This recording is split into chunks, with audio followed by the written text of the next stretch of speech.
All right, y'all. Back again with another video. Pelicans lose this one by 2 points to Philadelphia. I gotta tell you, I thought they were going to win this game. And I think that truthfully, I'm probably the only person that thought they were going to win this game before the game started. Even when they got down like 16 points, I still thought they were going to win this game. And up until like the final minute, or really the last play, I still thought they were going to win this game. Now, Zion is out pretty much for the rest of the year with his ring finger injury. B.I., we don't know when he'll be back.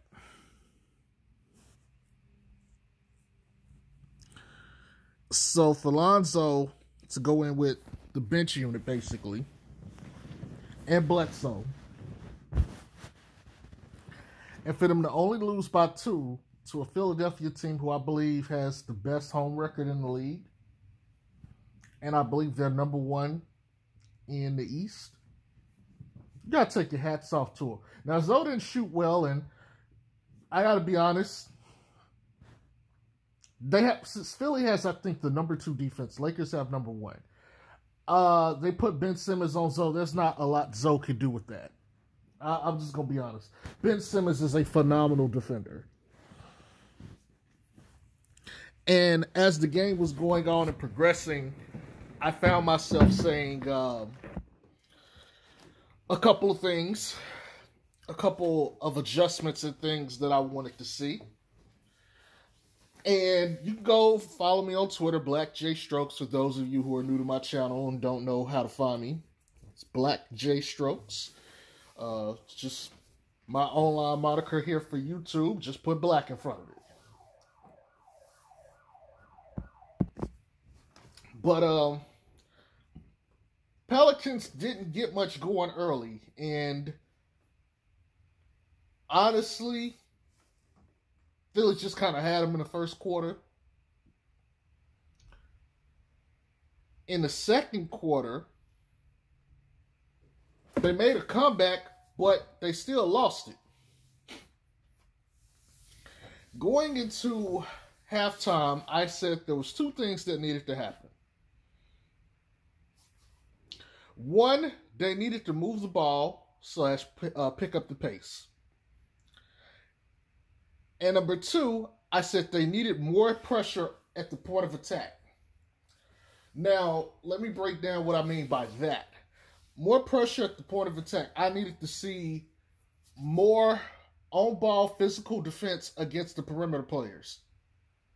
And that also includes Ben Simmons, who isn't really a perimeter player, but, you know, his game starts off at the perimeter before he gets into the pick and roll and drive. Now, that also means that when Joel Embiid was getting the ball in the low post, he needed to see a double team.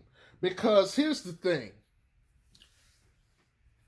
At all times in the game, Ben Simmons is not a shooter. So you can easily double off his man. And if you can't double off his man, what you can do is you can have someone double off a 3-point shooter, and whoever Ben Simmons' man is can cover down for them, and then that person can get back on Ben Simmons. That's the name of the game. And so the Pelicans did that. They came back. You know, they stopped Philly from getting too far ahead. They carved the lead down. And at one point, they even had the lead. They had a 7-point lead at one point in the game. And they almost handled business. But sloppy play, turnovers, guys being out of position and uncomfortable with the situation led to this loss. Now, here's the thing. Lonzo had 18 points, right? 6 of 18 shooting, I believe 4 of 11 from 3. And he only hit, 50% of his free throws. Not good. Not good. We lost this game by 2 points. If Zoe had hit both of his free throws, we had a tie game right now, with a chance to win off of any kind of shot.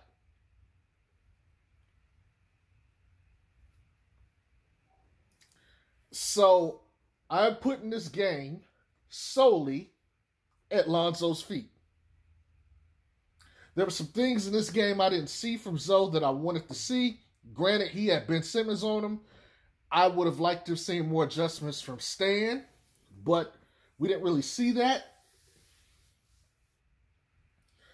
But I got to tip my hats off to Zoe because the first half wasn't that good. The third quarter, he kind of woke up the team with him. So I'm going to give him kudos for that. But other than that, hey, 16 of 18 is not good, bro. You did not take enough shots where you needed to get the win. And I did not see enough of him running offense to get guys in certain positions to win. It was kind of like, okay, let's just play very simple, very basic basketball and keep things very simple for guys so that they don't have to work too hard. And I don't like that. I don't know if that was just the game plan that he was following, but regardless, I put this on him. Now, I will say this. The ball tended to move a little bit more in the second half, and because of it, guys started coming alive. Kara ended up with like 7 straight points. Wenyen Gabriel was knocking down threes. Oh, by the way, I made a video saying that Wenyen Gabriel should be getting minutes, and I was on the Wenyen Gabriel bandwagon before anybody else was. He ended up knocking down a couple threes later in the game. Ended up playing some very nice defense. He probably should have closed this game, but I know he had like 5 fouls. Guys got in foul trouble early. Like Willie Hernangomez had like 2, early in the first quarter.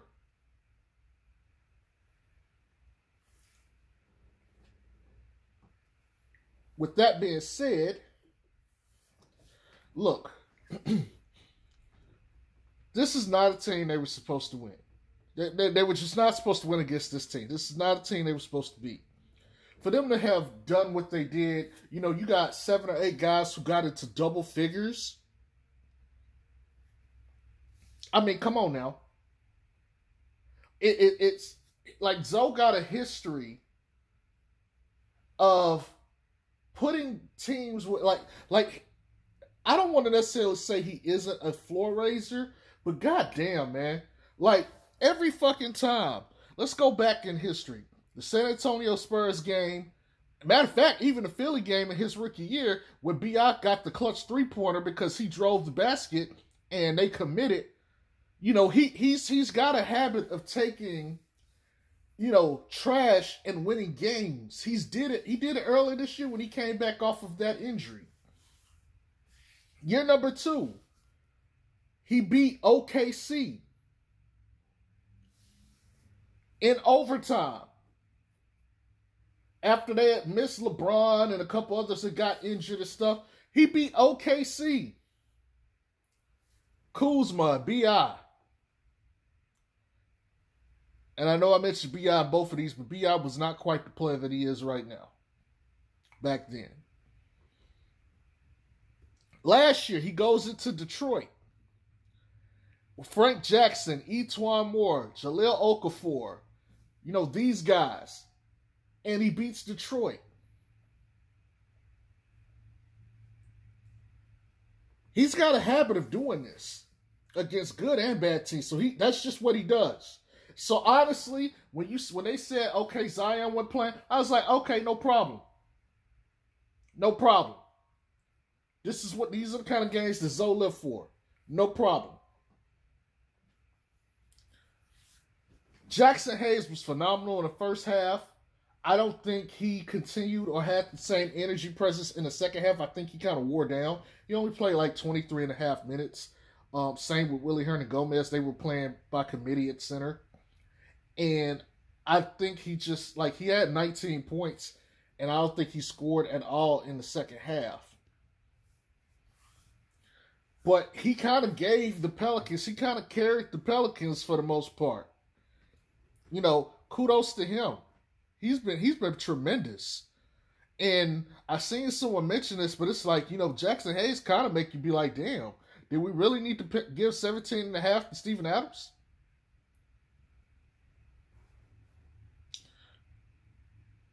Kira Lewis, I'm not really high on him, but, you know, he came and gave you some points off the bench. Najee Marshall had 4 points. He's the only starter that didn't hit double figures. It's crazy. I mean, he just didn't hit double figures, but you got cats up in, I think William Gabriel hit double figures, if I'm not mistaken. So, you know, to me, it's no excuse. James Johnson was out there hooping. You know, guys are out there playing their butts off. All you need is just a couple more points.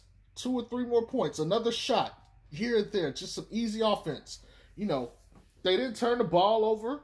They were very sound defensively in the second half.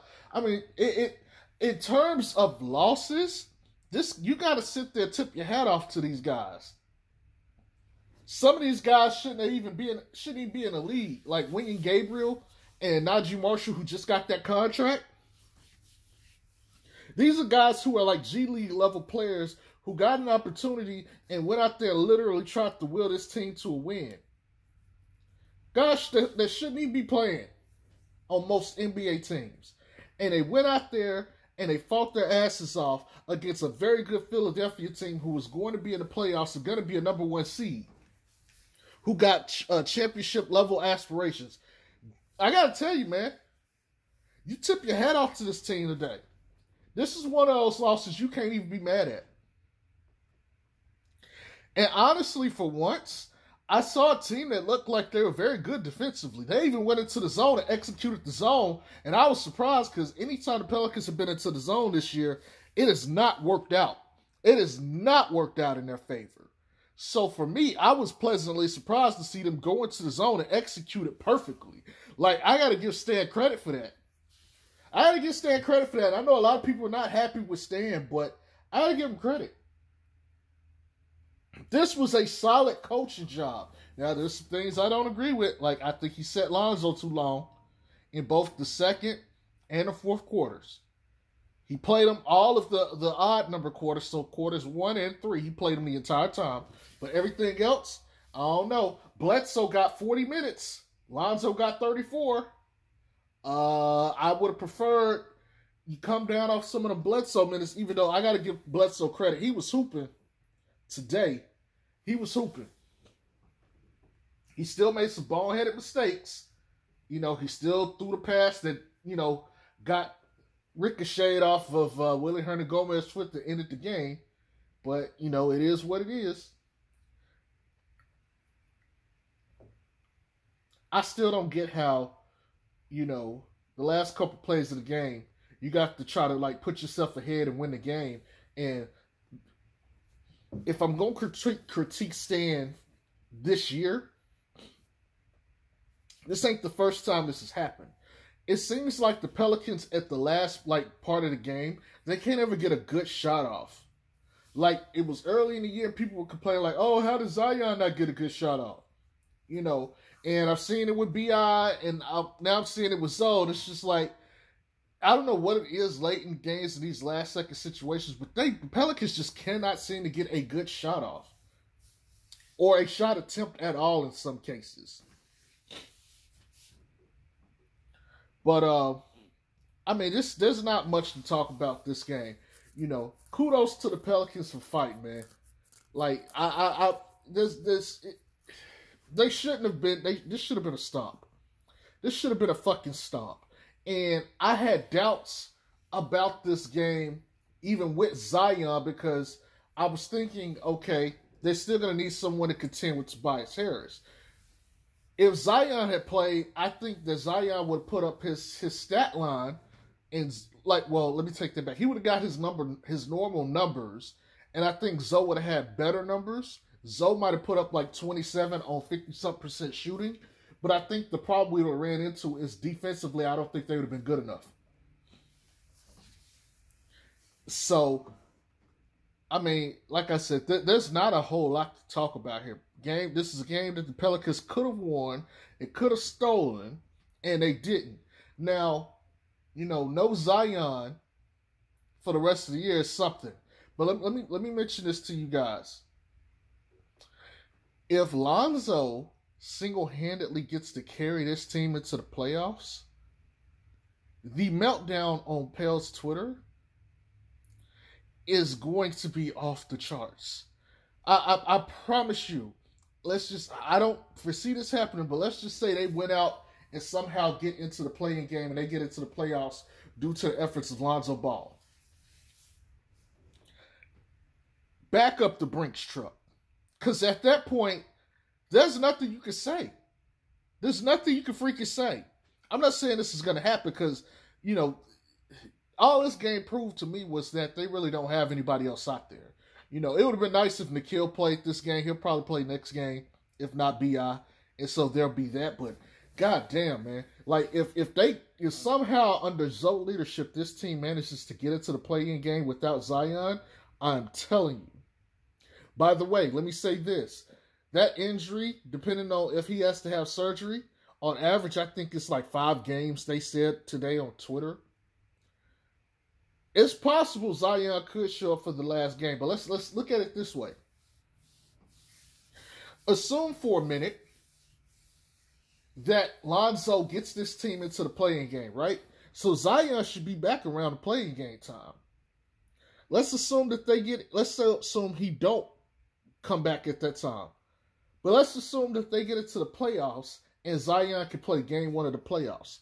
Do you understand what this does? You gave Zion a break to rest his body, essentially. Zoe carried the team, so he's got confidence going into the playoffs. B.I. should be back, which means he should be in a rhythm. You'll probably have Nickeil Alexander-Walker and Josh Hart back. You're coming into the playoffs with a healthy team and some of your guys well-rested. That's all I'm saying. That's all I'm saying. But anywho, I'm not going to drag this video on too much longer. Matter of fact, I'm going to go ahead and cut it here because I really don't have any other talking points to talk about. Good loss, Pelicans. Good loss. We'll see y'all. Oh, they play Charlotte next, I think. Oh. Outstanding. That's going to be a good one because I know y'all, some of my Melo fans on here that don't like my Melo takes. That's going to be a good one because now it's ball versus ball. And everybody wants to see what Lonzo's going to do. I'm not worried about what Lonzo's going to do. In fact, I'm more concerned with who else is going to be playing next to Lonzo because if Lonzo got to go play against Melo and Melo got a fully healthy team and Lonzo don't, it's not really fair. I hope B.I. and Nickeil are back for that game. I think it'll be fair then because otherwise this is going to be the same shit, but except Charlotte is going to be willing to run and play with pace and all this other stuff, and I put it this way. If the Pelicans play the way they played today, defensively in the second half, they'll be all right. But I don't think this is going to be a Melo versus Zoe thing. I think this is more so going to be a who can elevate their team better. I'm going to pick the Pelicans to win this game regardless. I'm going to stick with the Pelicans. But, yeah, this is going to be an interesting game. I know some of y'all not going to like me. I know some of y'all probably going to get in the comment section of this video and be like, all right, if Zoe lose, we're going to be on your bumper. And I'm going to tell y'all right now, I'm with it. Come with it. I ain't going to back off of any of my takes. I'm going to keep it 100 like I always do. And y'all ain't got to worry about me backing down from anybody. I'll talk shit to anybody any day of the week that they want it after this game. So, but anyway, like I said, that's all I got. I hope y'all have a good night. Peace.